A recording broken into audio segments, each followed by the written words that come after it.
ज्येष्ठांनो, तुम्ही वयस्कर झालेला आहात, परंतु आपल्या पुढच्या पिढीचं नुकसान आपल्याला होऊन द्यायचं नसेल तर माझी तुम्हाला सगळ्यांना हात जोडून कळकळीची नम्रतेची विनंती आहे.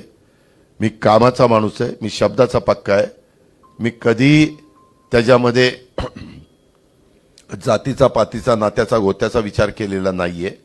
मी नेहमी समाजातल्या सर्व घटकाला बरोबर घेऊन जाण्याचा प्रयत्न केलेला आहे. मी कविचंद भाट सारख्या व्यक्तीलाही महापौर केलं.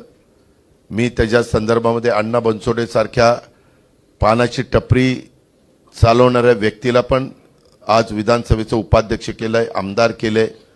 अशी कितीतरी उदाहरणं मी तुम्हाला सांगू शकतो. मी अल्पसंख्याक समाजाला पण प्रतिनिधित्व दिलं, मी बहुजन समाजालाही प्रतिनिधित्व दिलं, इतर मागासवर्गीय समाजालाही प्रतिनिधित्व दिलं, मी आदिवासी समाजाला मागासवर्गीय समाजालाही प्रतिनिधित्व दिलं. कारण मी हे डोळ्यासमोर ठेवतो की हिंदवी स्वराज्याची स्थापना करत असताना छत्रपती शिवाजी महाराजांनी 18 पगड 12 बलुतेदारांना बरोबर घेऊन हिंदवी स्वराज्याची स्थापना केली. कुणी काही त्या काळामध्ये जाती काढल्या, वास्तविक मी मनात मनुष्य हीच आपली जात आहे, त्यापेक्षा वेगळी काही जात नाही. परंतु आपण काही जणांना विकास कामाच्या ऐवजी भावनिक मुद्दा काढून लोकांना आपलंसं करण्याचा प्रयत्न केला जातो आणि लोकांचं लक्ष विकासापासून डायव्हर्ट केलं जातं.